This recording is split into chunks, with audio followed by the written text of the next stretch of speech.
we'll now get this lesson going. So this is another one of the sessions coming out of Summerhill. We have for about ex-pupils. Generally, we sort of be a bit of a Q&A session generally for with ex-pupils, but we'll just go around and find out who the people are that we're actually talking to first. So, if you want to introduce yourself. Yes, of course. My name is Warabi Tatakoji. I was here from 81 through to 1990. So that's 9 years, a wonderful time.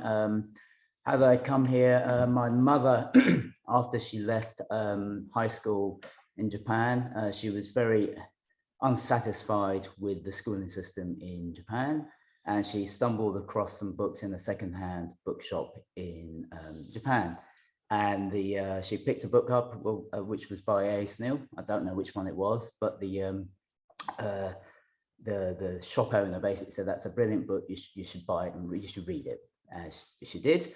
And then she came straight back to buy whatever he had, basically, for Snell. And I think she's pretty much read certainly all the early ones. And she had her mind set on, basically sending her child to Summerhill.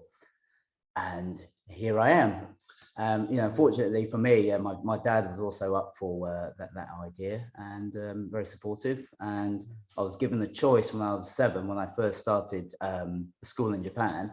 My parents said, there's a school in England, blah, blah, and you don't have to go to lessons and everything else. And if you want to go, we'll send you out, hopefully.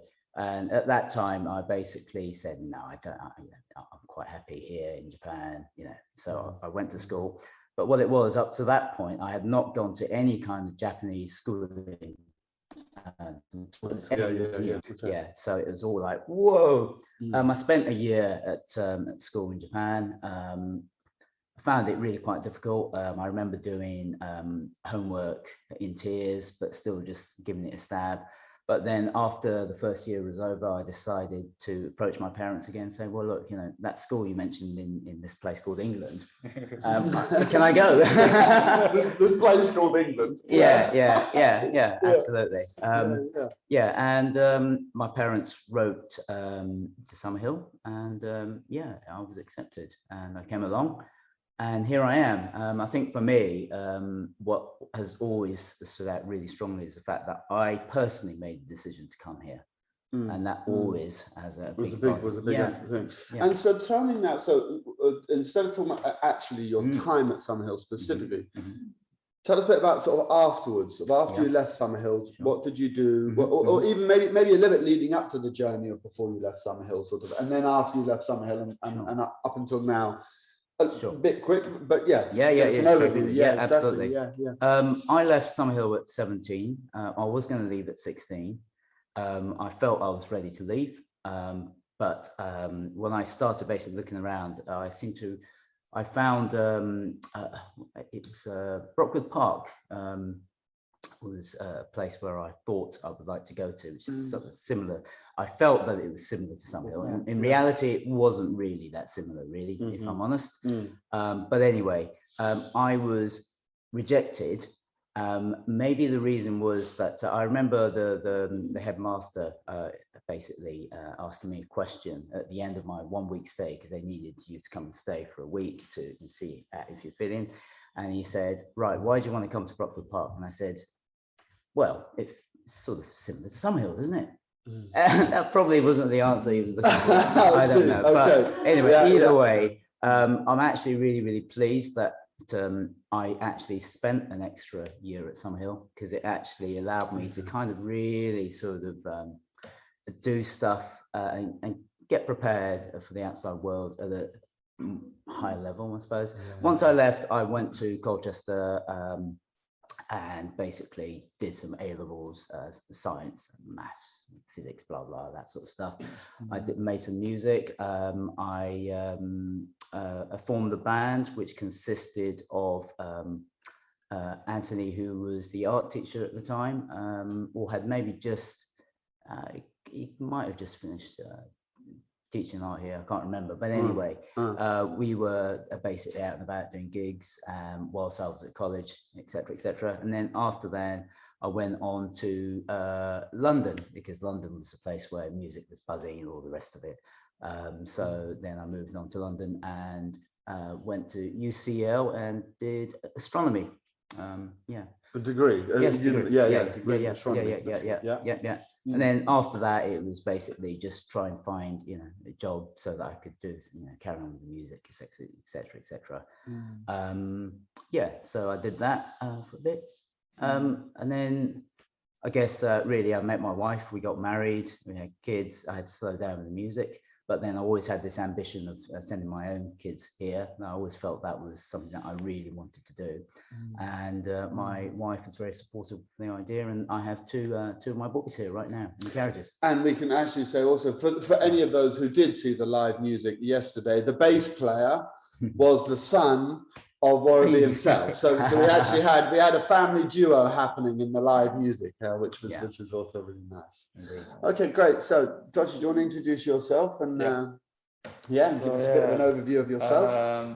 My name is Toshi Matsunaga, and I was here from 1990 to 95. And again, I'm from Japan, so like Warraby, and my mom knew about ASNU because I think she studied it in university in Japan, and then she came across like a book somewhere in Japan, and she was really surprised that Summerhill still existed and was going, and then she kind of was like obviously interested about it. So she did ask me if I just wanted to go, and I said without really thinking the consequences of it, and then the balls start moving, and then I ended up coming here basically. And I felt okay in my Japanese school. I was quite happy with that. When you're young, things just move forward, and then just kind of things happen there. I just next minute my mom said, you're going whatever September. I said, okay, but then when she did ask me, so it was kind of my decision, I guess. And did you come with your brother? Because your brother came as well. Did you come at the same time? No, you came first. I came first, and then because my mom didn't want me to go through this Japanese system, and she tells me that she just wanted to experiment with us to create new kind of people. She didn't want me to go, and that was the experiment. And it turned out, I don't know, but my brother now, he went to Steiner School, because I don't know, I didn't like the original idea of him coming to Summerhill as well, because it was my space and blah blah blah, as you know. But anyway, it obviously didn't work out. It wasn't as free and liberal as Summerhill, and it wasn't what we were expecting. So he came to Summerhill afterwards. So and that turned out okay. About a year later he came, did he? Or a year and a half or something like that, maybe. Okay. So and where was that? And that's just came, and the rest is history, really. And I guess sort of like, instead of talking about the actual time, I mean, there might be questions, obviously, we'll bring it to the table. There might be questions about your time at Summerhill. But I just sort of was thinking, just sort of like the bit that happened afterwards, sort of thing, after you left, and what you did then, and sort of and leading up to almost to where you are now, as a bit of an overview sort of thing. Yeah, sure. So I left when I was 16. I think I stayed at one term longer than kind of everyone else in my generation, actually, too. So I left in end of 95, I think. And then, at the time I thought, I just didn't know what, I didn't, I was playing music here and stuff. I had interest in different things. I really didn't know at that age, I didn't really know what I wanted to do. And I went to college in Norwich, which was really nice to actually experience life outside Summerhill. And it's different, like Summerhill is like on an island where I was, it was a kind of wake up call almost, just, to actually meet people outside Summerhill, to accept the fact that I look different in regarding race and, all that stuff as well. And it wasn't a hard time or anything, but it was just to actually, to come back into society. And I had a lot of help as well. And then, as soon as you start making friends again, it's not a problem.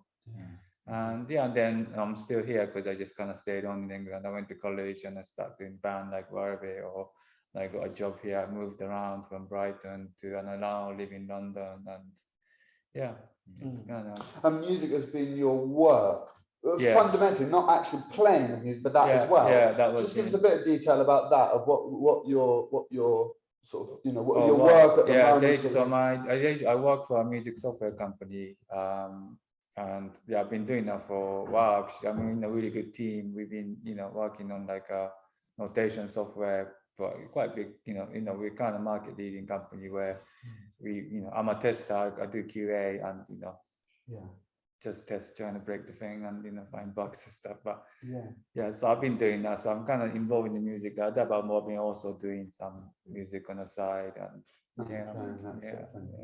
Cool. Okay, good. Thank you. Jasmine, I'm going to come to you. I don't know whether we've still got Lasse yet. I don't know whether Lasse has joined us. But anyway, if you have Lasse, then unmute your microphone and say hi. But Jasmine, we'll come to you next. Do you want to just introduce yourself? Hi. Hello, everyone. So I'm Jasmine. I'm 24. I was at Summerhill from 2001 to 2015. So I was about 4 when I started and 18 when I left. I went to college and did a diploma in art and design. Then I went to university in London and did a degree in fine art, and now I'm doing a master's in publishing. And your Jasmine, writing and bits, and you've been doing bits and pieces of writing. You published a book, didn't you, a bit ago? I know about it, so I won't say anything. I'll let you say about it. Yeah, so when I was doing my art degree, I self-published a poetry collection, and so that's how I kind of got more interested in like the publishing industry and books and how they all come together. So that's why I've changed subject to publishing now. So I guess we're probably going to start getting questions from the audience quite quickly, and we haven't got Lasse here, who's our 4th member. But I just sort of thought, from as an open question to all of you, really, thinking about your time at Summerhill, or what necessarily kind of happened at Summerhill that sort of prepared you for the next stage, or how was the transition? What was it that kind of happened or when you reflect back now, to that sort of situation? And I would like it as an open question, so maybe you could all have a go answering it, because I'm sure you'll all bring different things to the table. But if you want to bounce off each other as well, if there's anything that you feel. I lost my internet for a minute, but I'm back. No problem. Yeah, I mean, I think for me, everything that Summerhill had provided me, the experience, the community, everything that was here had prepared me for the outside world. So the experience is different for everyone, in terms of the Summerhill experience, of course, but also when you step out of Summerhill. But I think when I left, I felt that I was ready. I may be different. Summerhill is a very different place, but I knew it was different. So, it felt quite natural to walk out and to say, right, that was one part of my chapter, and let's move on to the next. And it felt pretty natural to me. I don't know how you guys felt, but everyone's. What I'll just quickly add is maybe just add from the qualification side. And now it seems a weird thing to be mentioning that. We don't put any sort of emphasis on the importance of doing it. But just for did you do any qualification? How was the learning element of it as well, and that transition as well? Of course. Yeah. I mean, I did take GCSEs. But I think what's interesting for me, I remember up until I was about 13, I was just playing, climbing trees, doing this, doing that, and And then I do remember. I think I was playing with you. Actually, you were actually absolutely. Carry on. But I remember what was really what got me started in terms of learning was that I remember at lunch and supper, of course, we would queue up to get our meal. And what I used to say to the kitchen ladies once I got to the the hatch, we used to have a small hatch that we used to basically peer our heads through and go, hello. And I always used to say, can I have everything, please? And the kitchen ladies absolutely loved me for it, I tell you. They absolutely loved me for it. And I did that for years. But then at one point I thought, you know what, maybe I don't want everything. And I looked at the blackboard and I suddenly realized that I couldn't read. I was like, oh dear, that's a bit difficult. I don't know what's on the menu. And I thought, well, I suppose I could sort of ask. And I suppose I got by like that for a little bit, but then I thought, no, this is really not practical at all. So then I decided to basically approach Boone, who was the English teacher at the time. And yeah, we got started. It was for survival reasons then, wasn't it? Yeah, you can say that. To that variation of food.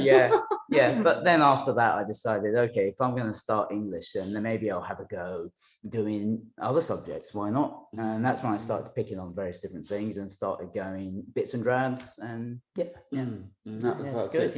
And then I sort of thought, well, if I'm going to carry on, if I'm going to leave at some point. So it seems like taking GCSEs or whatever it was at the time was quite logical.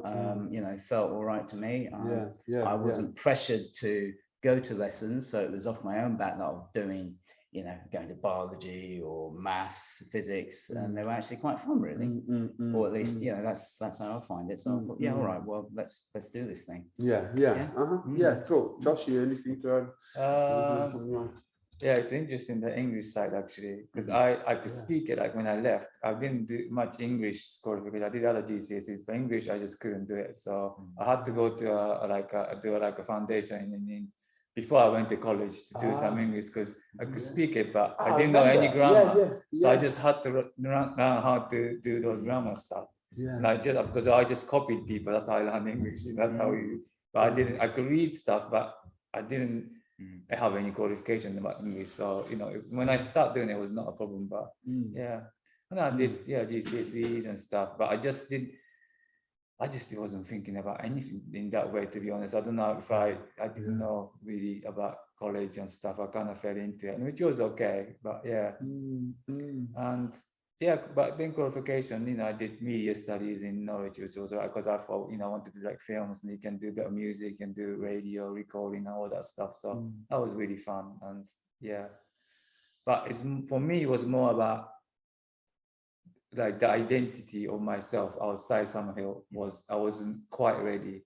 It wasn't necessarily a shock. So I went to Norwich, and you go into a shop and the people look at you. They don't mean bad, but they just, I didn't know I stand out in terms of the way I look, because Summerhill, there's no color here. We just like same. But you come out, you go to a place like, and then they don't, I'm not saying that racist or anything, but people just do look at you and just think, well, I didn't see, but then I got to know, okay, yeah, sure, I do look Japanese. I am very different from, other people do look at you when you go into shop and stuff like that. That did used to bother me a little bit.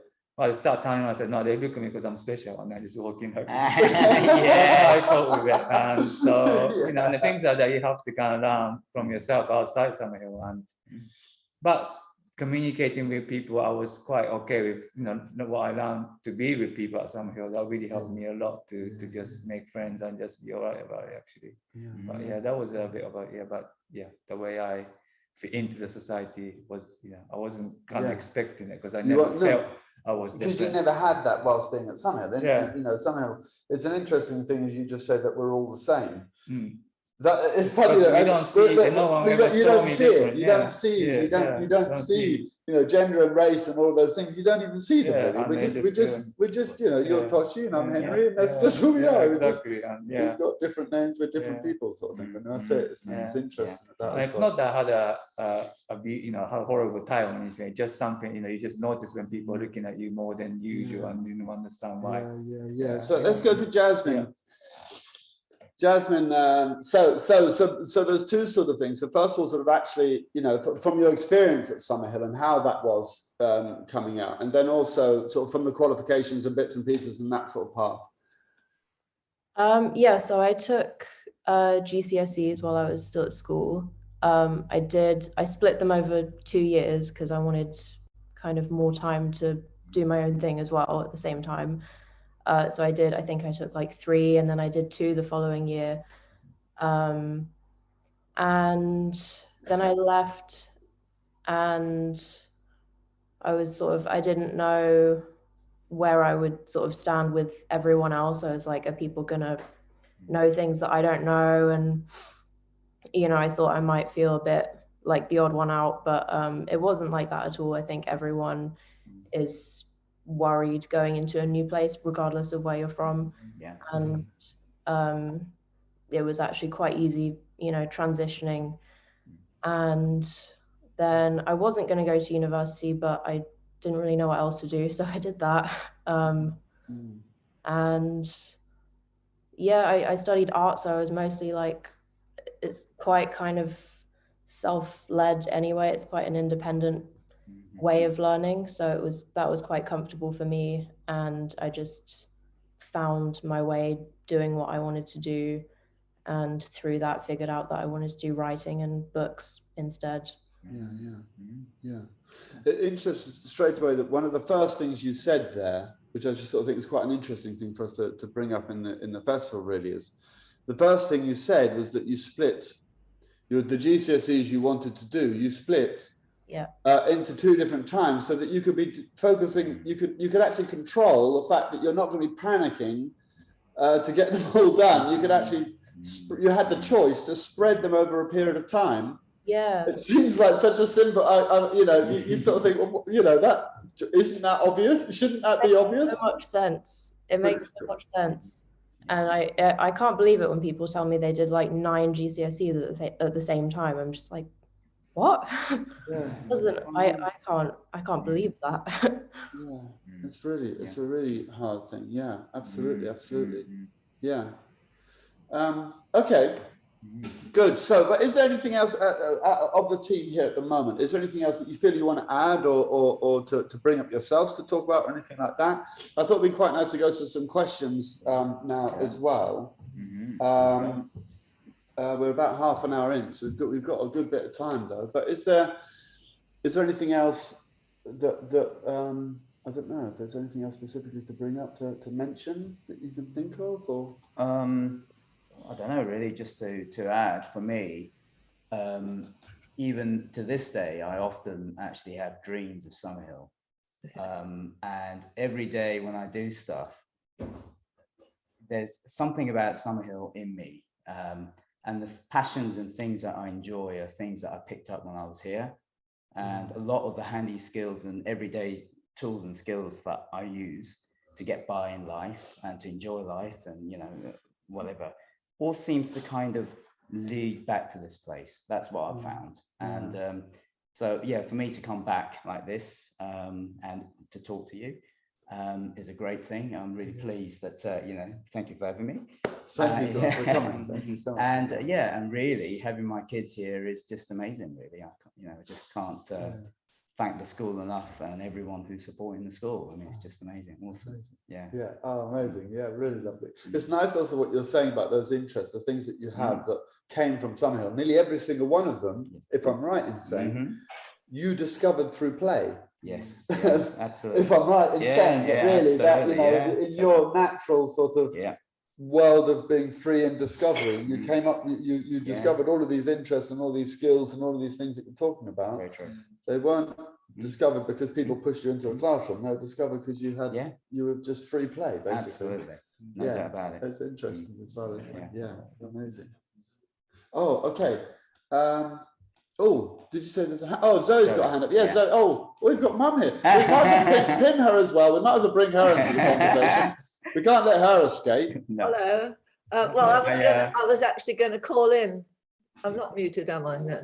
No, you're not muted, no. I was actually going to call in a bit later, but I was just going back to what Jasmine was saying about, you know, taking her GCSE spread out. Again, as you mentioned, Henry, this is so relevant to what this whole festival is about. You know, that nobody's saying children shouldn't take exams. Nobody's saying there shouldn't be an exam system. You know, when you have somebody looking after your teeth, you would like to know that they've passed some sort of qualification in order to do that. But I think this idea in the mainstream education that you have to cram it all into 1 year or even 2 years is madness. And it's not just about being able to spread it out as Jasmine did, but it's also about being able to pick and choose how many am I going to need? Will I really need 9? Well, I've only known one Summerhillian, I think, in recent years who's taken 9, but mostly people, you know, we have you always, obviously, in any school you have a good system of careers chats and help with careers. And I mean, children tend to look and say, well, I'd like to do this, this, and this. So you take however many GCSEs you feel would be good for that college, for that course, and then you go for it. But the idea that you just take 9 GCSEs or 11 GCSEs to get A stars for what seems. So I think you guys are, well, all of us as Summerhillians are a case in point, really. It shows that you don't actually need to do that in order to get on in life. I think I will just add a little bit to that. So it's something that's quite interesting from Summerhill is that we've never quite really seen of the fact that we wanted to get rid of the system of GCSEs or go against it. You know, the important thing is the choice. Yeah. That's all it is. So that the kids, whether we would all put our heads together and actually agree with the system of their education in that way, we probably would disagree with it, but we're very happy to have it as long as you have the choice, so that the kids can actually choose what was to do. Okay, I noticed there's some questions in the chat. I'll start to bring it to the audience as well. I know that we've got another hour left. So there's lots of time for questions, but we'd love to have some conversations with people as well. In the audience as well. So I'm going to leave and possibly join you, but I've got to drive down to school, so I'll see you later. You can come. There's a chair waiting for you here, Zoe. A very comfortable chair waiting for you here. So see you a bit later. We'll see you in a bit. So so the first question we've got up here from Katika, is that how you pronounce it? So, do Summerhill graduates generally choose more offbeat professions than others around them? Curious to know. I mean, from my perspective, I'd like to hear anything that other people hear about as well. I don't think it's necessarily the case. I think that whatever happens, people do often leave and want to remain having creativity within their within the profession that they do, and so sometimes might do art or music and bits and pieces like that. But I think that if you look across the board, I don't think it would. I don't know whether it would be. Maybe there would be 60% more in the arts or 60 or 40. 55% more in the arts or something, so there might be a little bit more. But when I think about it, I can think of quite a lot of people who are not in those professions. Really quite. But I wonder if anyone else has anything, or Jasmine, if anything to add to it, if you can think of. Yeah, I find myself like trying to explain, because a lot of people assume that everyone just does like art and music, which, to be fair, is really common. I mean, you know, the panel we've got today. Yeah. We haven't selected the panel for a very broad, considering I did music for about sort of 15 years afterwards as well. So, yeah, but I find like I'll be trying to come up with examples of other people. Like I'll mention, you know, Isabel did something in like politics or something like that, and then Maria did law, and I sort of come up with people and I go, oh, well, they did all these big, clever, serious subjects. And then I think, why am I trying to like justify with that? Why do I need to bring in that people do practical things as well? It's like, it's okay that a lot of us are just creative and that's kind of our path. Like, I don't know. Yeah, it's true. You're absolutely right. That's very true. I mean, talking of profession, I'm in IT and have been in IT for, gosh, how many years now? 20 odd years or so. So, you know, music is certainly my passion. I so much enjoy it. But, you know, I sort of have music as something that I sort of get out and let my hair down on, really. And you know, during the day I'm at my desk, tap tap tap tap. You know, yeah, interesting. Yeah, good point. Yeah, good point. Yeah. Me too. I mean, to me, it's just day job is a day job to me. I might be involved in music stuff, but still, it's a job at the end of the day. Yeah. But we all things that, you know, well, for me, and I've actually learned to enjoy myself from my early age, and I know what I like, and then maybe some, you know, the jobs that you want to do, or, it doesn't really matter, sort of thing. Just as long as you know what you want to do, and you got to pay bills. Yeah, you got to pay bills. But at the end of the day, if you like what you're doing, then and some of the gets professional people like different things. If you want to follow law or politics, then I think they can really dive into it. But and maybe, and to a certain extent, that's a little bit of a myth as well. That something for the table, but something that I was just wondering about with that is that a bit of a myth that everybody, I'll say coming out of Summerhill, but even thinking of other situations, would be absolutely following a career that they absolutely are passionate about. That's not always actually the case. They'll follow a career that will actually pay the bills, do the bits and pieces, but as a whole life, they know how to fulfill. So they'll be continuing with all those lovely things in their lives as well, and to a certain extent, that's part of the responsibility as well.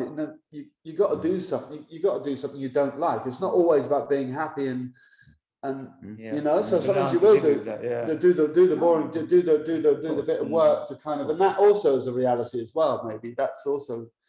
And I think the reason why we find ourselves bit of a RT kind of, I don't want to say, but the profession that is bit off the mainstream, maybe because as a society, it's easier to live that way, that we want to live in those professions rather than the main. I don't know. I just come to me. Do you see? I mean, like I don't know. The expectation. No, it just to be able to do what you want to do, to carry on doing.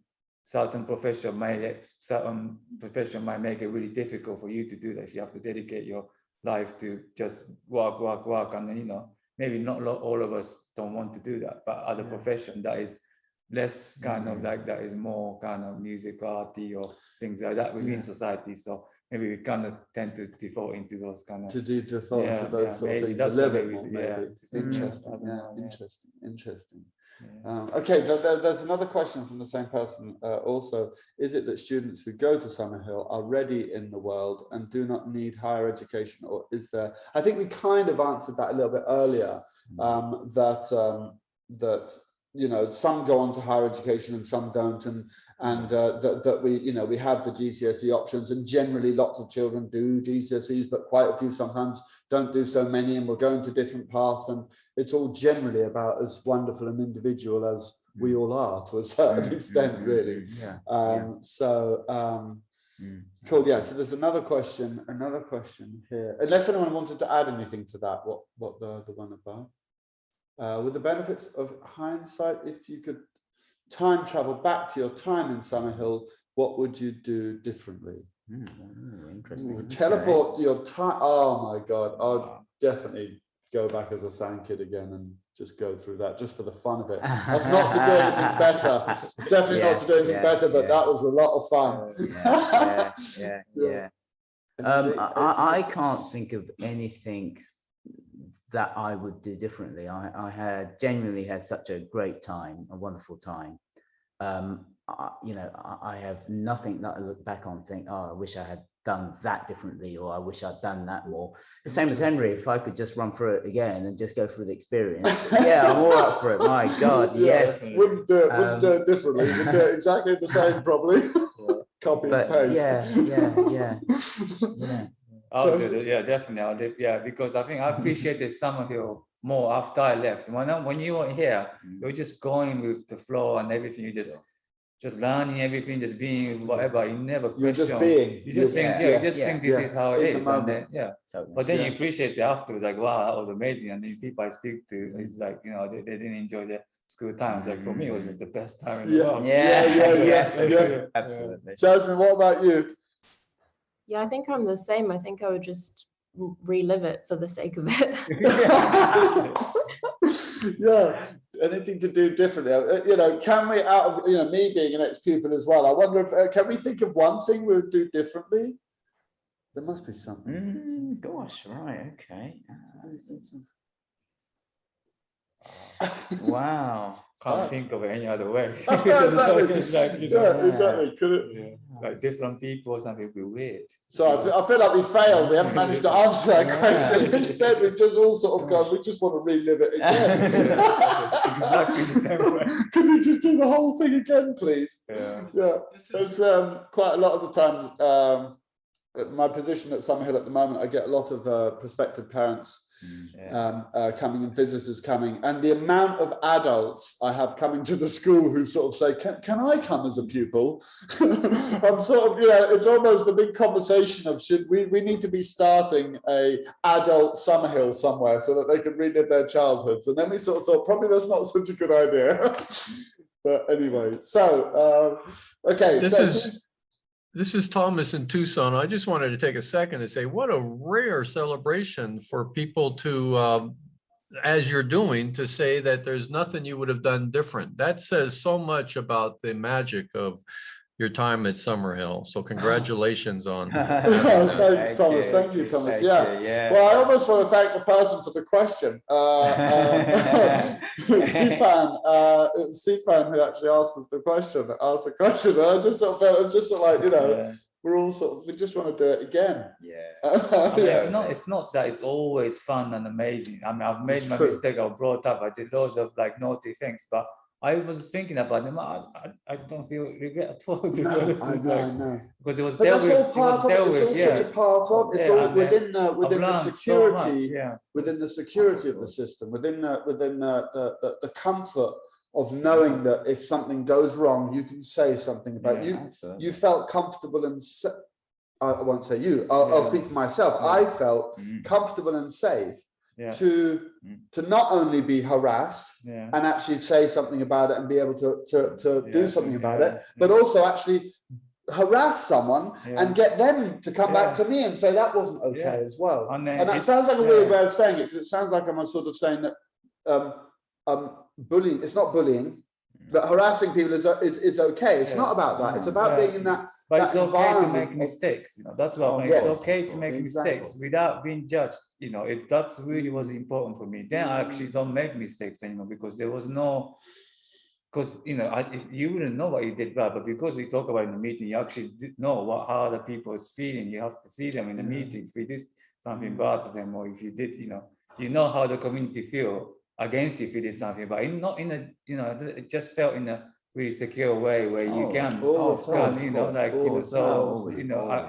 wouldn't mind being, Jasmine, if you want to add anything, I realize it's sort of easier for us to sit here and keep chatting, but you're online.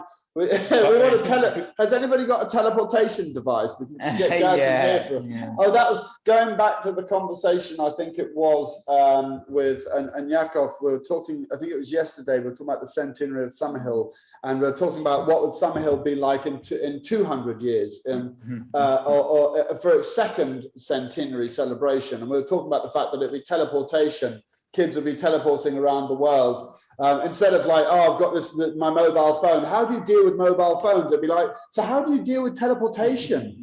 Kid, how do you not lose the children who are teleporting all over the world? How do you know where they all are?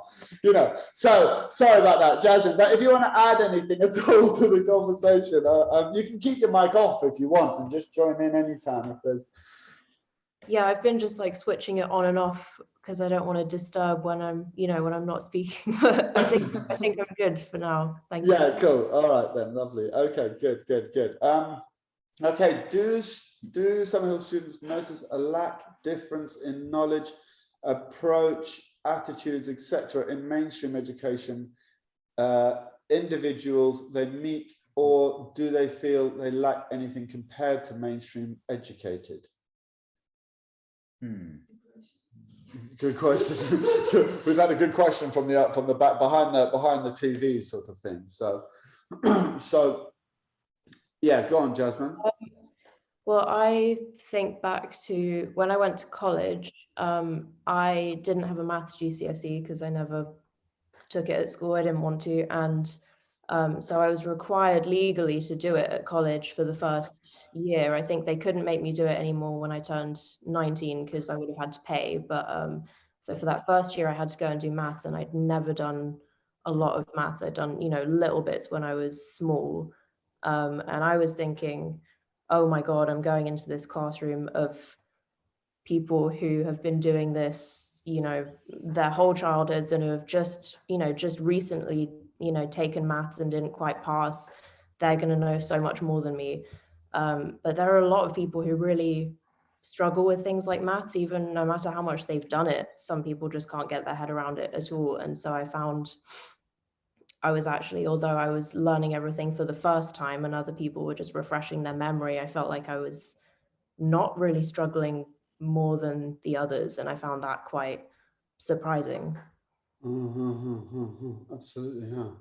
And what about sort of thinking almost from social emotional development side, you know, relationships that you build with friends and bits and pieces like that?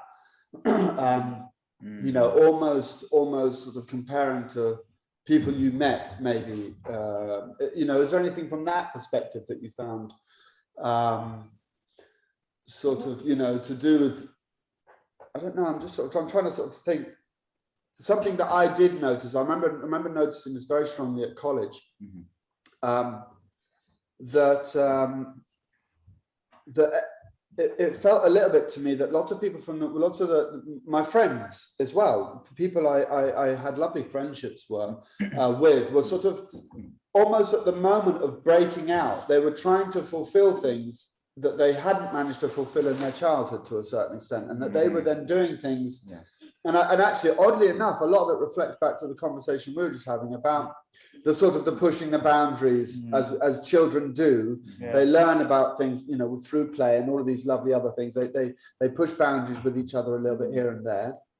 And I felt that was kind of happening quite a lot. I felt that there was a lot of anger in a lot of friends that I'd met who had left, come out of the state system, and they were expressing a lot of it then. And I was sort of feeling a bit like I wasn't really sharing it. I wasn't in the same place really. And I thought that was something almost socially, emotionally, they were sort of had finally got freedom out of coming out of the state system, that when they entered into college, that they were kind of not, they were sort of really on edge, and I thought that was something that I felt was quite interesting. What I noticed is, well, just listening to you as well, when I met lots of people in college and stuff, they, you know, it's hard to know what's what, but I did notice they didn't have many close friends, like, because there was some Summerhillians with me when I left, went to Norwich, and I had really close friends. That's why I knew how close I was to my fellow Summerhillians in those times, like, you know, and like we lived together pretty much. We used to just doing everything together and just being with each other. But these people around me, they never had, you know, it's hard to get close to them in that way, or, you know, the way, you know, it just, that's the way it just came to me now, where, you know, just the connection you build, you know, I'm always bringing to, so not that I can't connect with that person that is new, but it's kind of, we feel like there wasn't a tight friendship that as like tight as, like, you know, what we had at school, and it still is actually. I don't have many friends, but they're all some new friends, and just forever. It's interesting. I think for me, this is sort of not so much an observation of what I saw in others, but what I was feeling was that when I left Summerhill, yes, I felt ready. I felt ready to leave, but also at the same time, I had this sort of feeling of, I'm a bit different, yes, and a bit special in a way. I sort of had all this freedom, and I wasn't too sure in terms of people that I meet outside, what they were going to be like in that sense, despite the fact that I felt ready to face the world. So when I went out there, you know, people were effectively, I mean, of course, we're all different, aren't we? None of us are the same, Summerhill or not.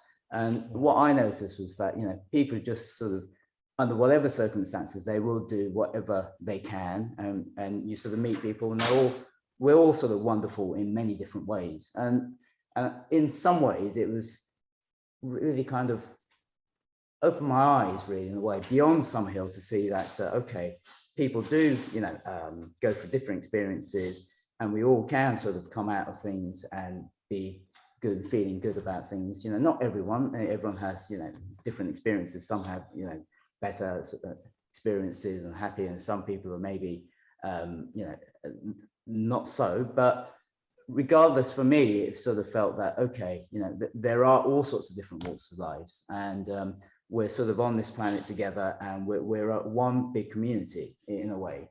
And that's sort of Summerhill was just a small part of it, but what it did allow me to sort of experience is that sort of the bigger, wider world of sort of interaction with other people and everything else through the community experience. Really interesting. Yeah. But it relates them to it connects to a relationship, which I think is also something so powerful about what happened at Summerhill. When I think about myself as well, is that I knew what relationships were, what a good relationship was, sincere relationships. So we really a deep, sincere relationship. And I've got many people actually who were not from Summerhill who I've built amazing, deep relationships with, wonderful, deep relationships with. And it sort of armed me to a certain extent to be able to sense when there's people that I wouldn't be able to build a relationship with. I knew what was when they weren't being sincere with me, when they weren't being so honest and that sort of thing. But it gave me the tools to really understand and connect with people, I think, in that kind of way, which I think was important. Jasmine, do you want to add anything from that side of it? Yeah, I think I definitely found friendships were very different coming out of Summerhill. I think I was very used to having really mixed groups of different ages and, boys and girls. And then suddenly I was sort of finding myself in a group of friends where it's only girls and they're very like, girls stick together and, we always stick up for each other. And I was thinking, well, what if you're wrong about something? And can I not say that? And a lot of people kind of, I don't know, the way that friendships kind of develop, I think, it is different at Summerhill. There's an honesty and a kind of trust where that honesty is okay, and people don't, even if you do offend someone, sometimes you move past it. And I think I found that a little bit difficult at first, making friends outside of school. Okay. Good. Sorry, we weren't too sure quickly about time, so I was just a little bit distracted there for 1 second. But good. Okay. Shall we move on? We've got some more questions. I think they keep coming into the chat. Can you give an impression of your life as a young student at Summerhill? Jasmine, impression of your life as a young student at Summerhill? Trees. And that's not actually being a tree, or it might have been being a tree sometimes, climbing trees. Yeah, on the day. Climbing trees. Climbing trees. Yeah, I think trees is good though. I like the fact that probably I was a tree at one point. I can imagine being a tree. I remember actually someone actually asking me, what do you want to be when you grow up, when I was really young, and I think my answer was a chimpanzee. Which, when I think about it now, I think that has always been my ambition in life, actually, to become a chimpanzee. Any of you? Can you have an impression of your life as a young student at Summerhill? You get this. For me, it's just been me, really. I think that's what it felt like to me. I could ponder and do whatever and not worry about stuff, and just spend hours in the woods. If I wanted to, I could go and do this. I spent hours jamming and making music right here in the theatre. I was just me, and that's nice to see it. Friends, I guess the people who were there really, that's if I think of something, I just see faces really. Yeah. And obviously trees and woods in the background. Trees and woods in the background, like it. And swimming pool, and Swimming pool as well. That is true. Yeah, it's quite funny that whenever we think, people often, when I sort of think of the idea of the swimming pool, people think, God, Summerhill's so lucky to have a swimming pool. But we've got a swimming pool, and literally it opens for about a month and a half, or maybe even a month, in the latter part of the summer term. So it's just this crazy sort of all of these kids trying to get as much swimming in a really small period of time. It's an outdoor pool. We don't have the privilege of nice weather in England, as most of you know. I'm not too sure still why they thought, I'll tell you what we'll do. We'll build an outdoor swimming pool in England. That's a great idea. Anyway, okay, so how much did Summerhill... You missed one from this one. Oh, sorry. What resources? Oh, what resources? Yeah, what resources were available in Summerhill during your teenage years that attracted you? Resources. What resources? Well, woodwork was a massive one for me. That was the first place that I dived into, jumped into when I first came, and spent hours in woodwork, making all sorts of stuff. So but resources, woodwork would be my number one. Art room, also another one. To go into the art room and do stuff. Pottery, that was the one at the time. Also have a bit muck about. There's plenty of stuff like that. But then, you've got the woods where you can just wander off and just, make tree huts and stuff like that, or underground huts, dig a hole. The resources, a shovel. Absolutely. Excellent. This is Thomas with a quick question. I'm going to bail out and go to the other session real quick, but I'm going to share another question from Maria, I guess. Have you missed your parents' family, especially in early age and teens? I'm very curious. I was a staff person at a Sudbury model school. There are no teachers there, so the adults are staff people. And it was magical already, but the young people were delivered by their parents at the morning and picked up by the parents. So the aspect of a boarding school, especially at the young ages, right, and across the other side of the planet, there must be a huge impact on the freedom you had from the parental overlording kind of thing. But you already have special parents that he would even deliver you to Summerhill. But I was just curious about what you, as adults, you look back now and you see what resulted from all that in your growing up. Another good question. Yeah, indeed. Yeah, lovely. Well, I think you two could obviously definitely. When the first time I remember definitely missing my parents, and there was a homesickness, but as soon as you start make friends, it's amazing how you start forgetting about the life behind, and you just start developing the life here. So as soon as that's developed, then I just, I never wanted to go home to holidays, to be honest. But and then also back then was like international call was like 1 minute was £10. We had to be really quick to, we couldn't really speak to them, I guess, and they had to write letters and stuff. And, that's true. That's because there was none of this Zoom or anything, and then you just, you have to hang up now. Or, it was not even that when I was in, I'm sure it was your time, just letters. Just letters. 2 weeks. 2 weeks. But also what I'd like to add to it, if you don't mind, because just from hearing what you said, it sounds like it's sort of that you then just didn't care about your parents. But obviously I know that's not the case. Definitely not the case. Your connection with your family almost now and the whole time, your feelings towards your parents. I don't know if it's relevant to say now, but the one thing I definitely take out from Summerhill, that was most important things for me to be able to develop myself outside of parents, so I could meet them again as an adult and have best relationship with my parents right now, as friends, as parents. But I could develop myself in my own way, make my own mistakes here, and they don't know it, and then I can just it was just no pressure to be a brother, to be a son anymore. As soon as that started developing, there was just things moving forward for me.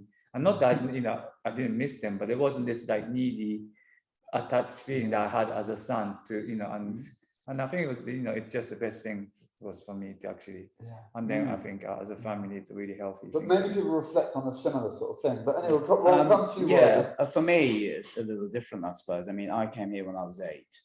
So despite the fact that it was my own decision to come here, already the moment that I hopped on the plane, I think I started to feel somewhat homesick, if I'm honest. And I remember spending many nights in the sand at night, actually, sort of Sunday, it's dark and you're in bed and you remember like you're not at home, and you start to kind of feel rather sad, and you start sort of having tears just sort of coming down. But it was difficult for a period of time, but as Toshi was saying, of course, you make friends during the day. You're just out there playing, bombing around, and having a great time. But it is sometimes those quiet moments at night. It did hit me, and I think, if I'm honest, I think every time I went back home, up until the age of about 11 or 12, I found it difficult leaving home to come here. But obviously, as soon as I got here, gosh, no problem at all. But also the other thing is, of course, EOT, leaving home, you feel homesick. Just quickly, EOT is end of term. It's at the end of each of our terms. So just quickly to explain that, we have 3 big holidays. Because we're an international school, we have 3 big holidays throughout a year. The summer holiday, the Christmas holiday, and the Easter holiday. And at the end of each term, we call it EOT. It's the end of term. Yeah. But carry on. Yeah. End of term. Yes, indeed. So equally, I felt homesick leaving school and all my friends behind. So for a long time, there was this constant homesickness. Well, absolutely, homesick that I'm away from home. But then when I left Summerhill, I was homesick that I'd left all my friends in Summerhill behind. That went on for a while, but it's interesting. Now, I'm going to add something to this just quickly, because actually, and this is going to sound the strangest thing in the world, but I know that Zoe will back this up. That me and my sister, I don't know if it was quite as much with brother Will, but we had the same thing. And my mother was the principal of Summerhill School, and we lived a mile away. But still, when it was end of term, we would be really sad. We'd be really upset that all of our friends were going, because obviously they were all going. And then when they came back, I mean, I remember being very homesick at the very beginning. And people would say, how can you be homesick? Your mum is there. But I was. It was true that I was. And it's a strange thing. I don't know if it's to do with my parents. I think it's to do with my bed. I think I obviously like my bed. Anyway, but it's an interesting one about that whole thing, because I remember feeling homesick at the beginning of term, and we'll be coming back. But obviously, in exactly the same way, as it alleviates very, very quickly and turns into nothing, sort of thing. Yeah. But Jasmine, I don't know. Sorry, I've just come back to you. Anything on that? I guess whether you've had a similar sort of thing. I think that, but obviously even afterwards when you went to London and all sorts of bits. So is there anything to add to that? I mean, I guess when I was at school, kind of similar to you, though my parents weren't there, but you're my uncle and Zoe's my grandma, so I had people around, I had family around. I lived very close.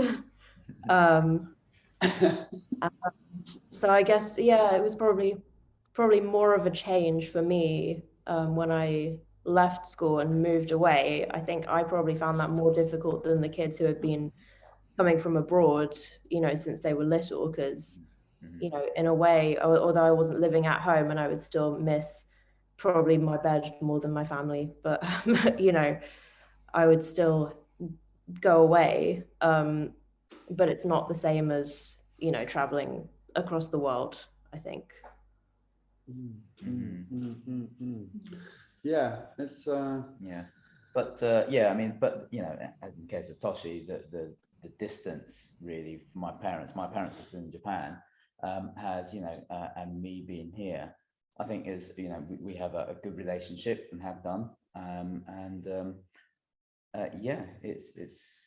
There were some difficult times, but I'm so glad that it's happened. It's made me who I am, the character and the person that I am, and able to cope with life. And it's great.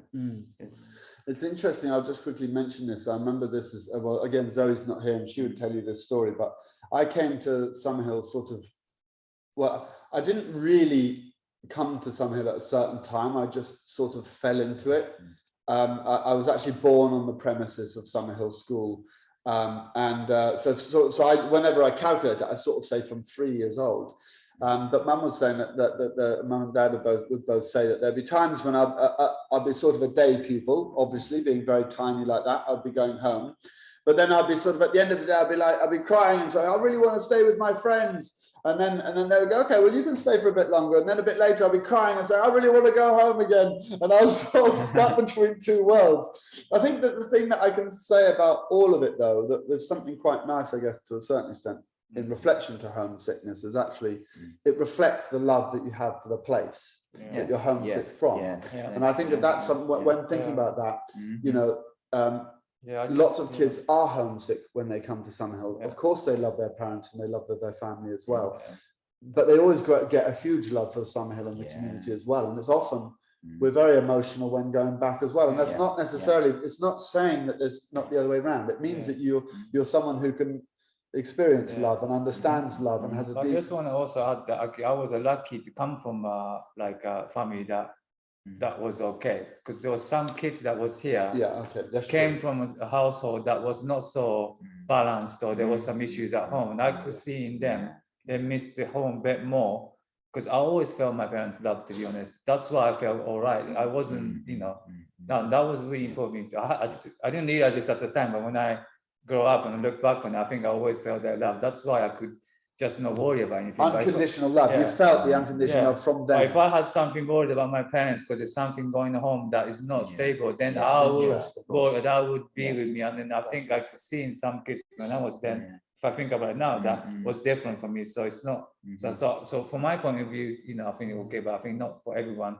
If their parents are divorced, I don't know, there's some issues going on that it But can't we do be. see that. We do see that at definitely. Summerhill. So, Generally, that mustn't children find it harder to relax at Summerhill when there's difficulties happening at home. That's right. Yeah, That's And very, they have very their- true. Yeah, I mean, Yeah, you know, it's very, very true. Yeah. Absolutely, absolutely. Okay, so we have got another question here. How do you think the Summerhill, how do you think that people who attended to Summerhill relate to social justice, equality, and equity, and those matters? Does the democratic experience that they live in the school transmit to their later values? Jasmine, do you have anything? Do you want to pipe in on that one first? Anything to add to that? Yeah, I think probably the meeting definitely is, you know, from a young age, you kind of see, you know, justice and, you know, people kind of learning about respect and equality kind of all together in a community. So I think, yeah, from the meeting, definitely. I guess is the meeting is almost the best tool to be putting it to focus on as the thing that actually, because it's there and it's something. But I also would probably say just the way that we were living with each other anyway, you sort of, that happens anyway, because you just do treat everybody equal. It's not necessarily the meeting that implies it. It's almost to a certain extent just the way we were living, but the meeting was where it comes in, because that's where you actually deal with the issues and that's where it comes about, sort of thing, I guess, wasn't it? Rather than the meeting causing that, the meeting supported that, if that makes sense. Sure, yeah, absolutely. and I've learned that as a community, is important to have equality, or as a society. I've learned that's good, but also I've also learned that everyone can have an opinion of their own. Everyone's going through different issues.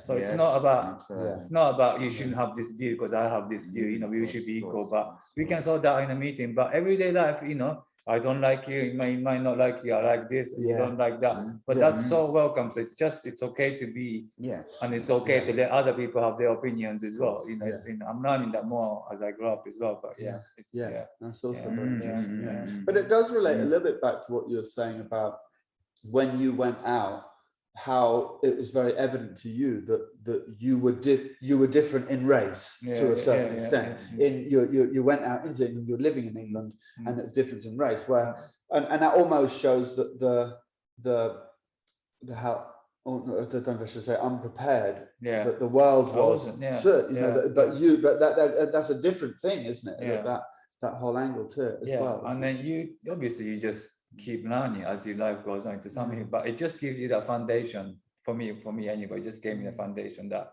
it is okay, you know, in general, you're okay, sort of thing. Exactly. And that's very, very important, I think, towards my life, you know, and because there was no suppression, you know, there was not much, you know, kind of suppressing, you know, like a direction that I was led to believe, or like, you know, I was just to be okay to be myself. Whether I was good or not is another question, but you know, I think it's, you know, it's, you know, if you had to think I had to be a certain way when I wasn't that way, then it might be difficult, but you know, just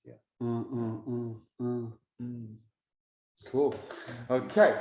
Right. Our daughter, ex-Summerhill student, sculpture. Not many job ads, sculpture wanted. True. Yeah, she has a day job, but makes amazing sculpture cakes as a sideline and sells them. So the sculpture training has been used.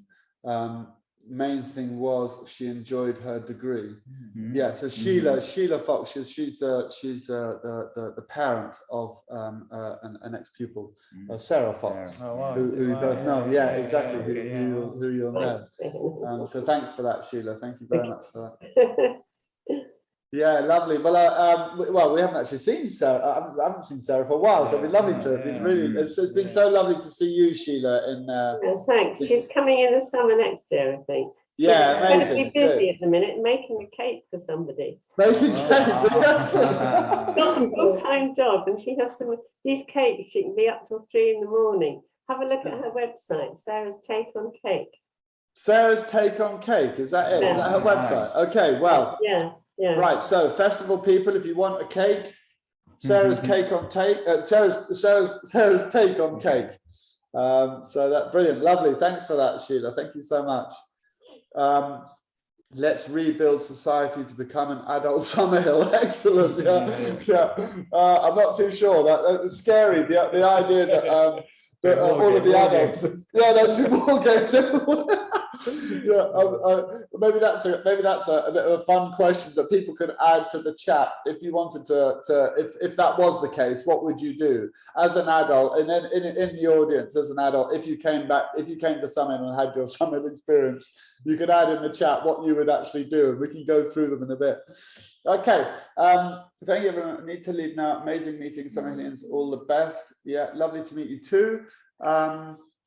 What other questions we have? We have a few here. I have a question existing. We have a question. If there existed a Summerhill College University, Summerhill for adults, would an ex-Summerhillian pick a Summerhill College University or choose a classical college? Excellent question. Okay, good. Whoa. Like it. So, and trust me, the question has come up before where people have thought, should we try and start a Summerhill College or university? I don't know what would that look like. What would that even look like? Exactly. Okay. Interesting. Yeah. I mean, I think the one thing that I think is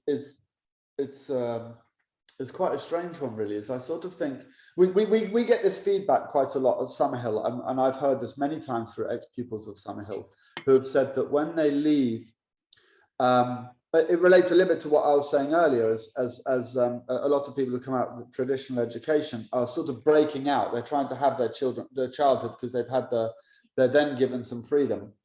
But Summerhill kids just want to learn. They're ready to move on. They've had their childhood. They don't, they're not going to do war. We're not going to have war games at college. They're just ready. They're kind of bored of that now. That's, to a certain extent, one of the beautiful things of having unlimited play is you do get bored of it. And for me, a big part of it was like the boarding at school and the community. So, unless that's kind of, you live there together as a community, then I can see happening. But other ways, like coming in and out, but I think also, I think there's also an urge to meet new people and do things like that as well. Somewhere I wouldn't want to, so I want to go and do something else. I know, exactly. But I guess attitudes towards learning and things like that, maybe there'll be some lovely connections there. But that mentality. But I don't know. It's sort of, you have a bit more freedom when you go to college and university to study what you want. You're choosing your subject, and but we get a lot of feedback that generally it's the Summerhill pupils at college or university who are sitting there going, actually, can you carry on at the end of a lesson? Who are sitting there saying, can you keep teaching me? I want to learn more. I'm ready for more. Well, rather than all the other ones quickly run out and are off to do other things. But so that's an interesting angle anyway. So okay, so what which one are we doing now? Where are we at?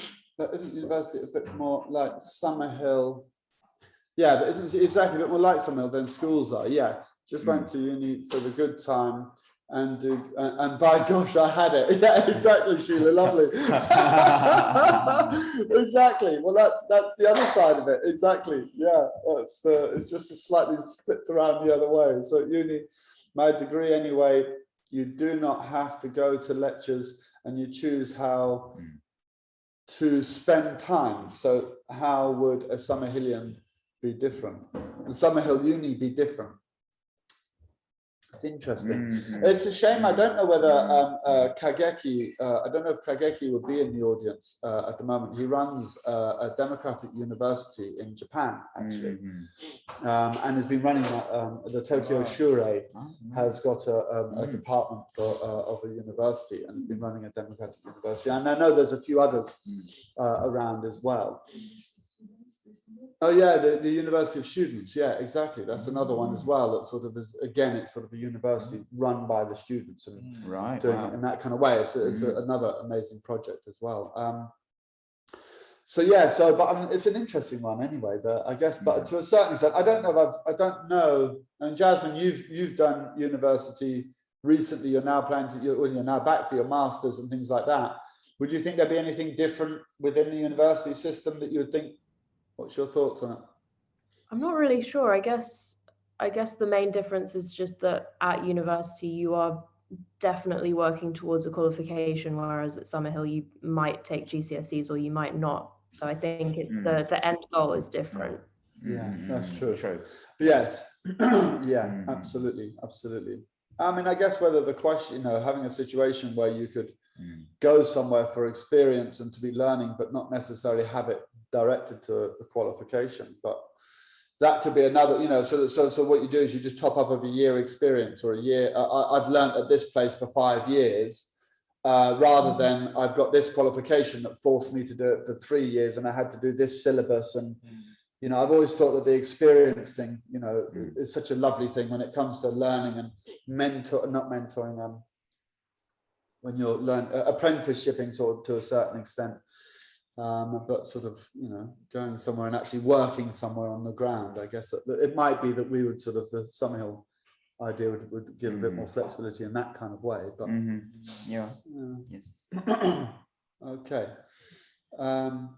Good. Right. Summerhill, if you have kids, will you send them to Summerhill? If so, what's an ideal age to start there, in your opinion? Well, Barbie, yeah, I think that question's for you, mate.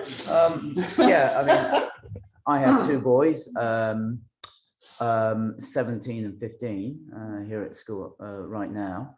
They started when they were 5 and 8. Really, my take on it is, the younger they are, the better. Really, I think that was how we saw it. I mean, my wife spent a few years here in Leiston, and both my boys were day kids initially for a short period of time, and then when they felt ready, they basically became boarders.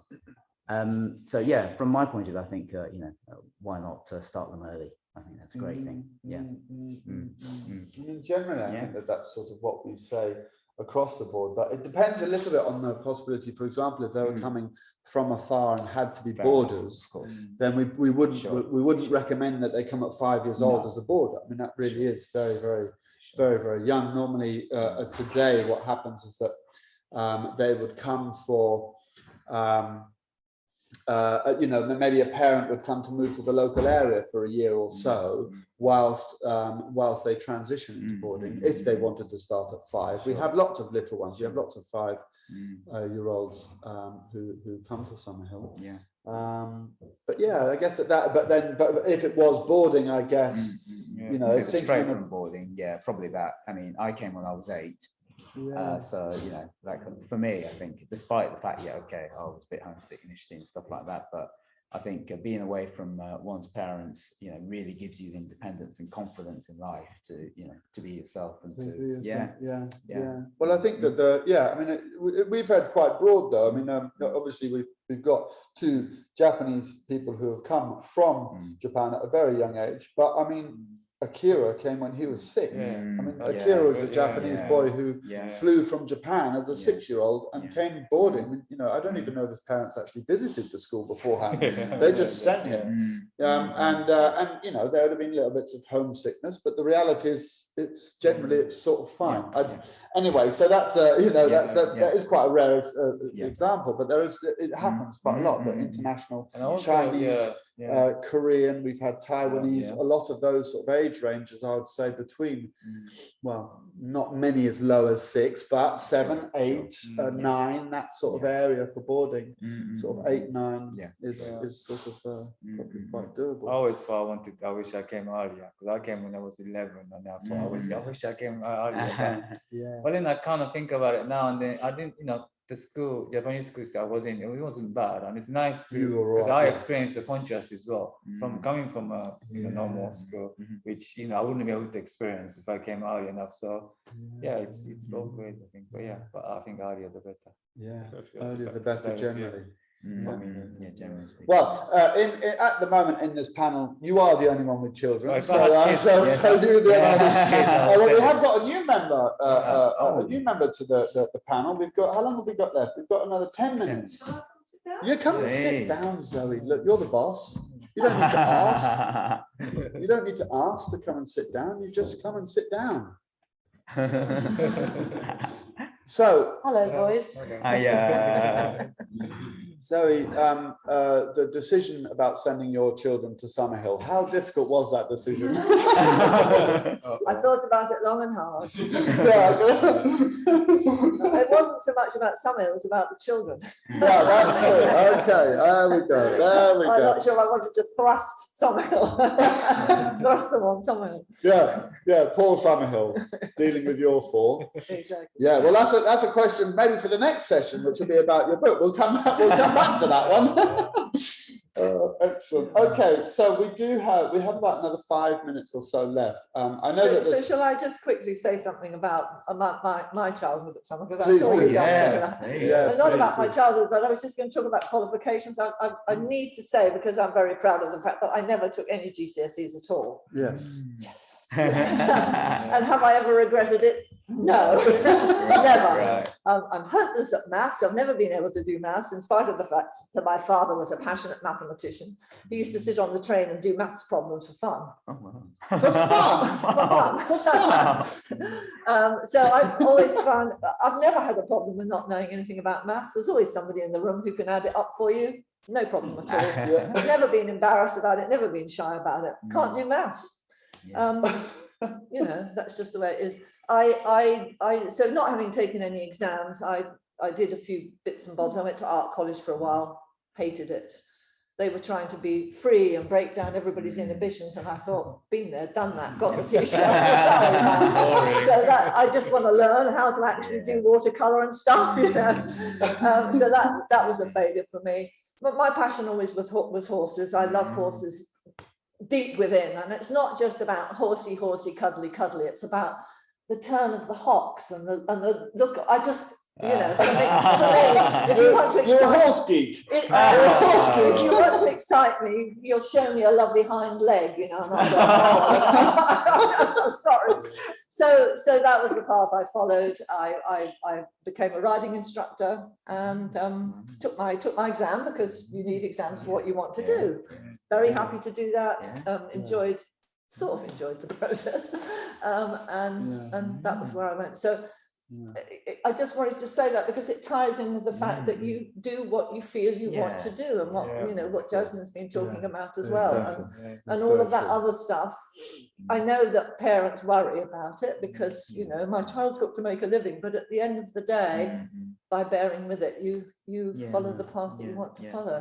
And I mean, that thread of doing horses followed me through. I you know, when I had children, the other thing I'd quite like to say, because people don't expect it from a Summerhillian, I was a very conventional housewife. I had children and I stayed at home and looked after the kids, and I never had an issue with that at all. It seemed to me like my husband's out earning the money on the farm. I can't do that because I'm not very good at it. He's really good at it. I want to stay at home and look after the kids, and I love that. And I've always you know, had a bit of an issue with people that, well, it's not fair. No, it was fair. You earn the money, and I'll look after the kids. That's all I have to say about my life at Summerhill. The final thing is that if you were to kill me and cut me open, you would find like a piece of Blackpool rock that the name Summerhill runs all the way through me. So if you cut me in half, you would see it. Yeah, Summerhill, Summerhill, deep, all the way through. deeply ingrained. Yeah. I'll let you get on with it now. Add about the qualification. I only maybe left with 2 or 3 like GCSEs as well. And I always want to say, you know, I started like 5, 6 because everyone else was. But I wasn't discouraged to just stop. And it's okay to just, I didn't like it. And I had time to play music, and you know, and it's so, and I'll never replace that time. I'm glad I didn't sit there and do something that I didn't want to. on my last year of Summerhill. I'd rather play music and all that stuff. And then looking back from now, you can always do what you want to do after summer, you know. And then at least I didn't even know what I wanted to do. What's so reflective of that? It comes back to what Jasmine said about the time she's choosing to do GCSEs. But what is quite funny, and I'm sure everybody will reflect on this as well, is that when you leave Summerhill, you suddenly, or society, you leave school, you go to college, you go to university, and if you're taking, you know, people are sort of going, oh well, actually, but everybody's going to college now, so I have to go to college now.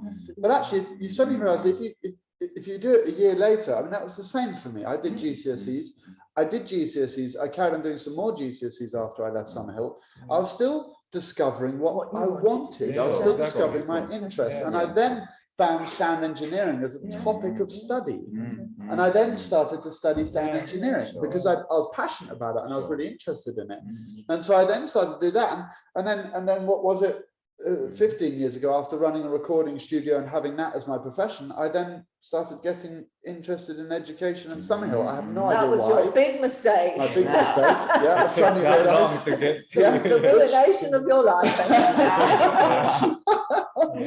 So it's interesting that expectation of time of this is what you have to do, then you have to do this, then you have to do this, then you have to do that. And if you actually suddenly massage that and blend it all together, you suddenly realise actually it's not the case.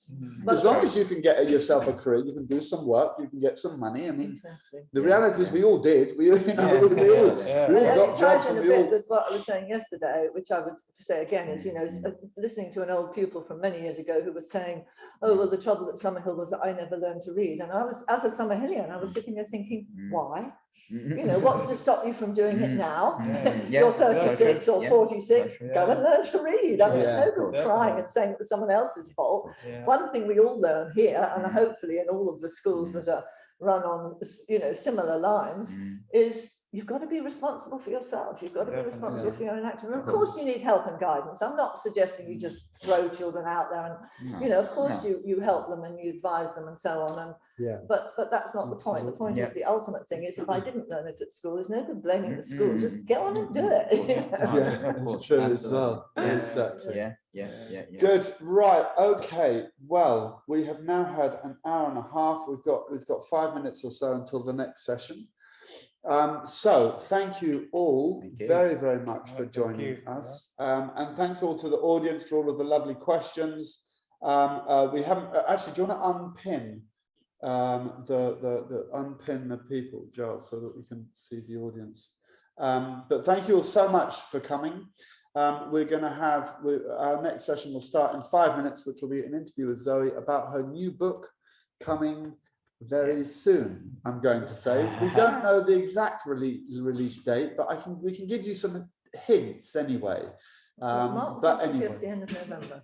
End of November, yeah, that's what we thought. The end of November. But we'll come back to that one. So thank you all very, very much for joining us for this session. We're going to take a 5 minute. We're going to take a 5 minute pause before the next session starts. So, Jasmine, thank you very much as well. Thank you. Lots of love, Jasmine. I am actually going to stay and listen about your book because I didn't know. Oh no! Yeah.